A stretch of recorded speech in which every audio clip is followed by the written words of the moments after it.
Okay, so step one after removing your skid plate is to remove the oil filter to fix this oil leak that's coming from behind your filter area on this heat exchanger back here.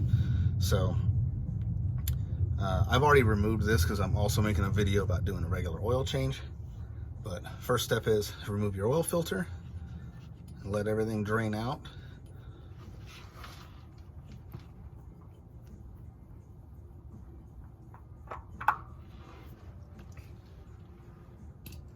Okay, so we're going to simulate that there's a lot of oil coming out right now, and then we'll go ahead and remove this collar here, and this whole heat exchanger will come back and we can swap out that O-ring. Okay, we're back. It's a little darker now. So we've removed our oil filter. Now we're going to remove this bolt. What the oil filter actually attached to is a bolt that goes into the block, into the bottom of the engine. All right, so we're going to remove this. It is a metric size, and of course, I don't know what size it is. My long metric sockets are at my aunt's house, so I've discovered that a 7/8 socket fits it well enough to do what we need to do. So I've got a 7/8 on a breaker bar, and we're going to go ahead and take this off.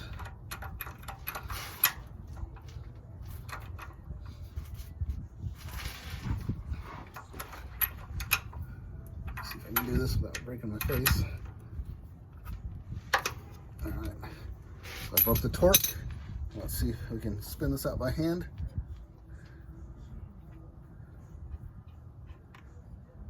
All right, we do have a little bit more oil coming out now. All right, so we've removed our bolt. We'll set that boy aside, and then we're going to take that whole heat exchanger out.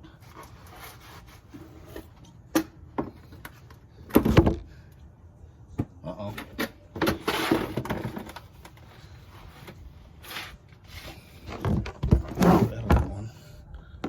Okay, so now that the bolt's out, we'll remove the whole heat exchanger. Just pull on it.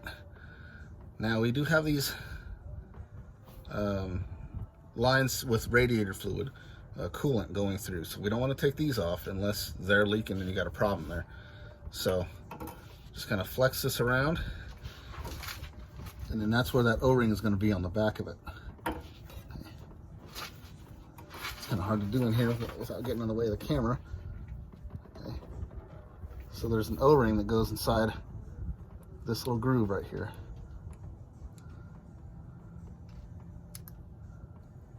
Now, some people have bought this O-ring. You can get it from the dealer, or AutoZone. O'Reilly's has an alternate part number, but I've heard of some people using an actual oil filter O-ring because it does look similar, but that won't last very long. Come on now. If I had my pick with me, it would be out. But I'll have to get up and go get it. I don't know if you can all see that. There we go.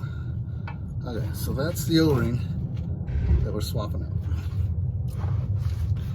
Now I've got a new part number here. This came from O'Reilly's. All right, that's a part number from O'Reilly's there. So before you reinstall this,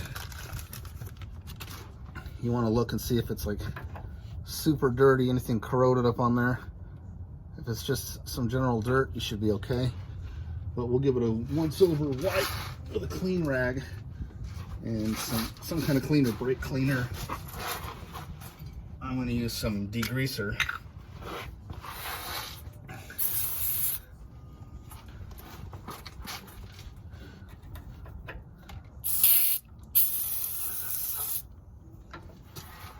Now, whatever you're spraying in there, try not to spray it in the hole that actually goes into the engine.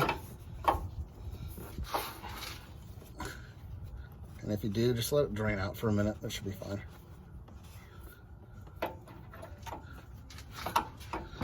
It's kind of awkward to get in here, but it's kind of clean behind this, the heat exchanger here. Make sure that mating surface is clean.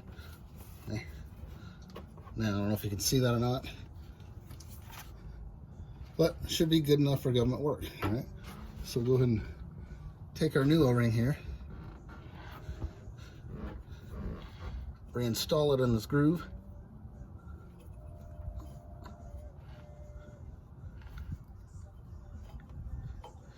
Now it's a flat O-ring too, so you want to make sure it goes in flat. If you roll it, it'll pinch when you're going to reinstall it, and then you'll just have another leak. And you have to do this all over again.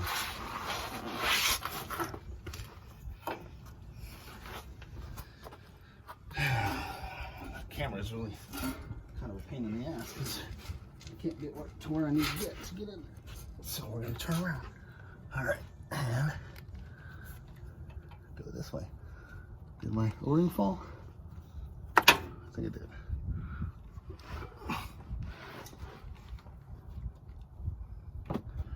Did it? Shit.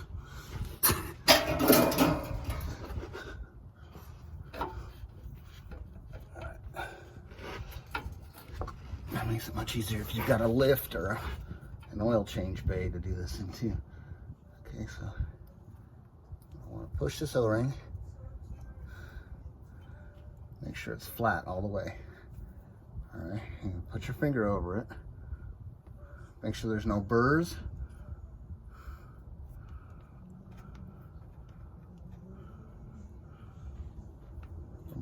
Debris or anything getting on it. Okay, so now that the O-ring's seated, that's when we're going to put the bolt back in. Right here.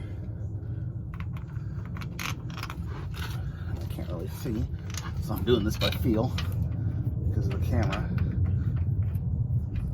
But it feels like I got it. Okay, so that's going on. And then we will tighten that bad boy down. Okay, so we've swapped out the O-ring. We're going to go ahead and clean this real quick. I've got the retaining bolt in there hand tight. The oil filter mount bolt. Okay. And we're going to go ahead and wrench that down with a ratchet real quick. And then torque it. So the torque value on that Nissan manual says it's 49 foot-pounds. So something like this, I would make sure you torque it just to make sure you don't have another leak. If you go too tight, you could actually crush the weak metal there. So here's our torque wrench here. We're set at 49. If you don't have a torque wrench, you can rent one from an auto parts store, usually for $40 or $50, and bring it back the next day, and they'll give you the money back. So it's free, or you can go buy one, or however you want to do it. But I do recommend you torque this. Okay, I usually do 2 or 3 clicks just to make sure. All right, so now you can go ahead and reinstall your oil filter.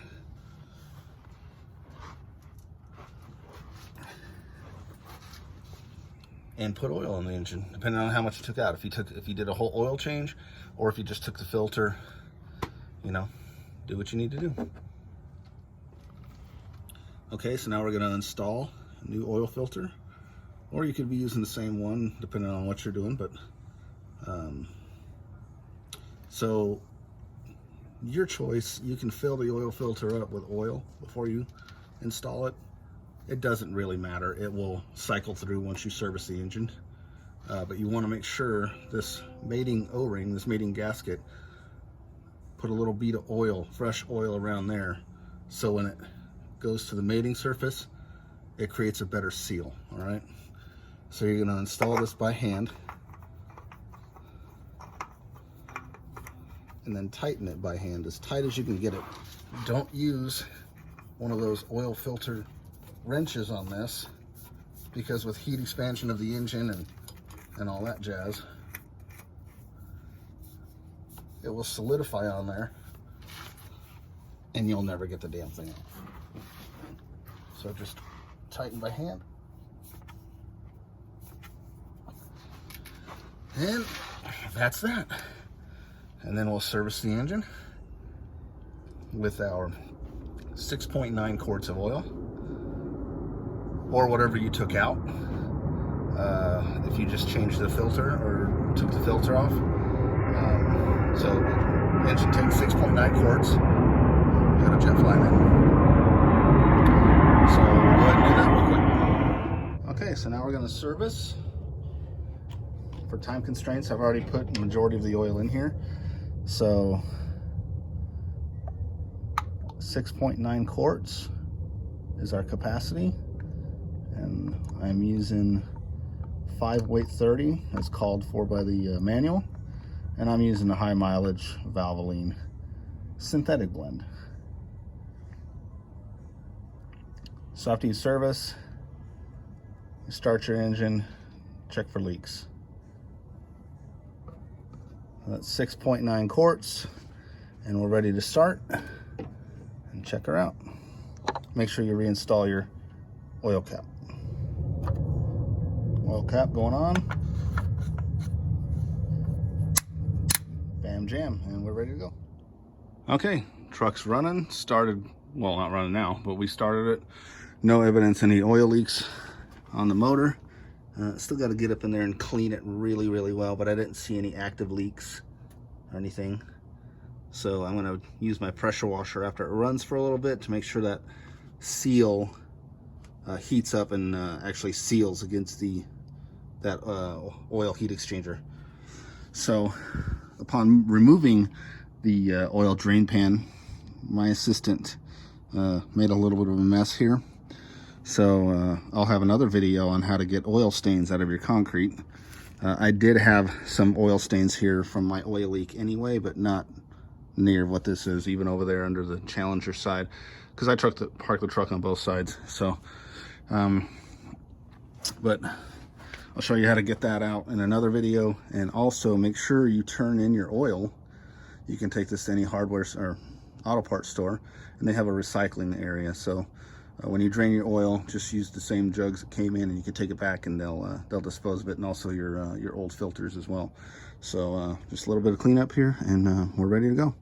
Okay, thanks a lot. Oh, and also the skid plate I'm going to leave off on it for a few days just to make sure that it's not leaking. So because that skid plate can mask that leak, because it'll sit in the bottom here of the skid plate before it actually hits the deck. So we're going to leave it off for a few days and then reinstall that. Very simple. So once again, thanks. Okay, so it's the next day. I drove the truck to and from work and around town a little bit. Just make sure the oil gets heated up and warm. And when it's warmer, if you're gonna have a leak, that's when you're gonna find it. So I'm not seeing any leaks here.